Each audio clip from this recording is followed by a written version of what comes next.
Coffee is one of the most popular drinks on earth. Processed and consumed in a variety of different ways and forms across the globe, from culture to culture, perhaps the main commonality of all the different variations is that the drink is most often served hot, at least traditionally. But over the last couple of decades, particularly in America, iced coffee has started to become all the rage.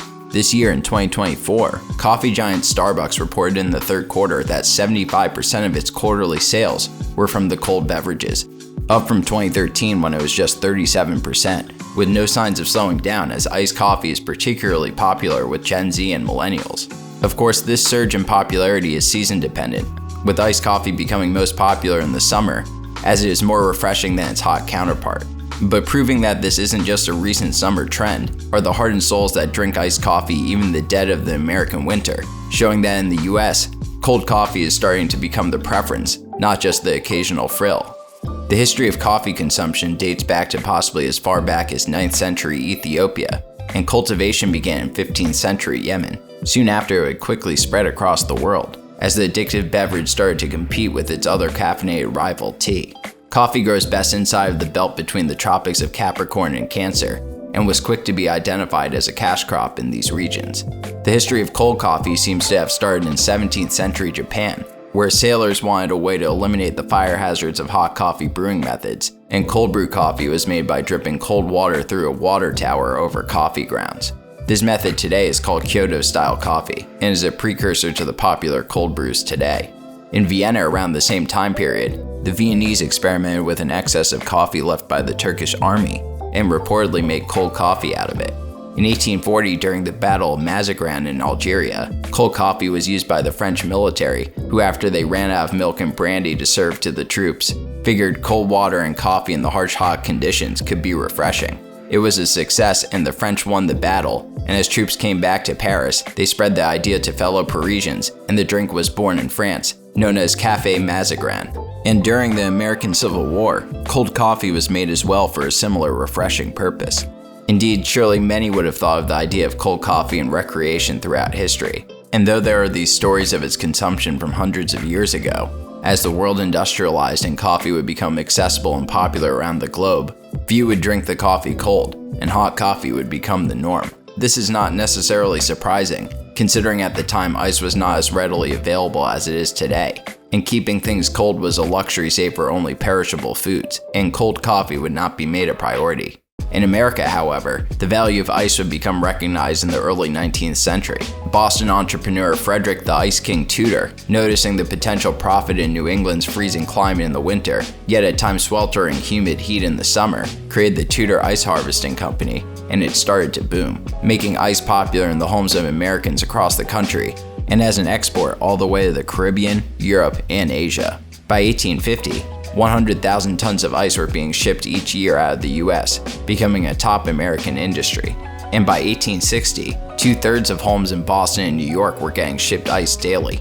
Tudor would famously say about the suddenly popular ice harvesting industry, "A man who has drank his drinks cold at the same expense for 1 week can never be presented with them warm again." Indeed, perhaps there is an addictive nature to drinking things cold. Once you get used to the refreshing temperature, you don't go back. Without the devotion of entrepreneurs like the Ice King, and the more moderate climates existing in Europe and other parts of the world, other cultures would not use ice as much as Americans, especially as it came to the practice of chilling water.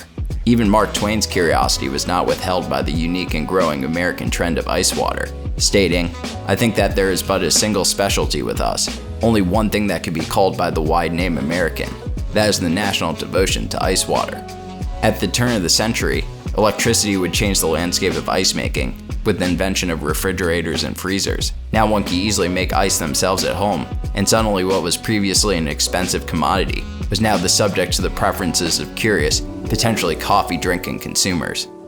In the 1920s, iced coffee had a brief boom in the United States, as refrigerators started to show up commonly in homes, restaurants, and cafes. Iced coffee was promoted at the time by the Joint Coffee Trade Publicity Committee as part of their campaign to popularize coffee even more. But still, with this refreshing drink now easily available, even to make at home, iced coffee just never really caught on in a sizable way, as the popular hot drink sipped especially nice on cool, brisk mornings, but on hot, sweltering days of the summer, instead of throwing in a few ice cubes, Americans were just likely to drink less coffee instead. Indeed, owners in the coffee industry saw their sales drop in the summer year after year, and wondered if there could be anything done to increase sales year-round. In 1937, a new co-op of Latin American coffee growers was formed, called the Pan American Coffee Bureau, with one of their main goals to try to make Americans aware coffee could be enjoyed iced as well. Noticing the popularity of iced tea in the American summer, they thought maybe coffee could find the same luck with coordinated advertising, and launched a decades-long campaign starting in 1939 to turn iced coffee into a popular summer drink in America. The advertisements were widespread on the radio, in newspapers and magazines, but whatever the Pan American Coffee Bureau tried, iced coffee still wouldn't take off into more than just an occasional frilly menu item at a cafe on perhaps the hottest of summer days. Indeed, frill would be perhaps the best word to describe iced coffee's role in society in the 20th century, and although not particularly popular, the drinks developed at this time would set the standard for the creativity we see with cold coffee drinks today, with many different countries making their own summer versions of iced coffee. For example, in Austria, iced coffee often consists of a shot of rum and one ice cube. In Portugal, espresso is iced with mint, rum, and a slice of lemon. In Vietnam, it is served with a sweetened condensed milk over ice. And in Germany, East Cafe, as they call it, is iced coffee with ice cream that is a popular summer item at cafes. Though nice and classy, these iced drinks were far from something a consumer would enjoy on a daily basis, like simple hot coffee or espresso. This would be the case in America as well. But in the 1990s, iced coffee's untapped potential would finally start to be realized in the US. As Tudor's quote predicted correctly, addiction to ice had an exponential sort of effect in America as the 20th century went on. Consumers would start to get used to ice not just in water, but in just about everything from soda to lemonade to alcohol. The moment for iced coffee to become mainstream seemed ripe. With the Pan American Coffee Bureau's blunders now decades in the rearview mirror, the industry was once again in for the challenge of turning coffee into a popular iced drink, especially in the hot American summer months. In 1994, Massachusetts coffee chain named Coffee Connection, possibly inspired by the Frapp coffee that had become common in the Greek summer, trademarked the now familiar term Frappuccino for the first time, and started selling the smooth, sugary, slushy iced drink and found it to be a hit in the summer. Starbucks, meanwhile, bought out Coffee Connection and the Frappuccino trademark and started selling it at its stores, debuting in the summer of 1995. At this time, Starbucks formed an entity with PepsiCo, called the North American Coffee Partnership, to create ready-to-drink products through Pepsi's distribution line, and the Frappuccino was the partnership's first product. Other coffee competitors such as Dunkin' Donuts would start serving iced drinks as well in 1995. And finally, after years of effort from multiple entities, iced coffee had entered the mainstream in America, as cold coffee sales would go up in the years ahead.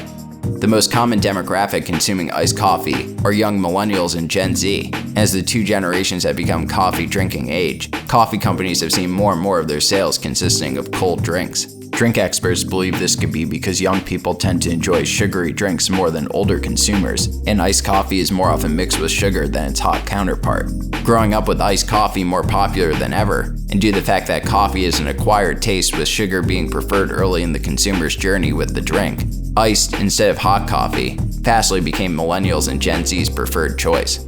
Iced coffee's clear plastic cups, which make them more visually striking and social media friendly, certainly has not hurt either in this trend. Since popularizing the Frappuccino, Starbucks has continued to be instrumental in the cold coffee craze. In 2015, recalling the 17th century Japanese sailors, they developed the Starbucks Cold Brew, which was a resounding success and has become the fastest growing non-alcoholic drink on US restaurant menus this last decade. Other drinks have been invented as well, such as the Nitro Cold Brew, a carbonated coffee drink that has stretched the cold coffee game even further. By 2017, half of Starbucks sales were cold beverages, and it has now become arguably the staple of their coffee chains.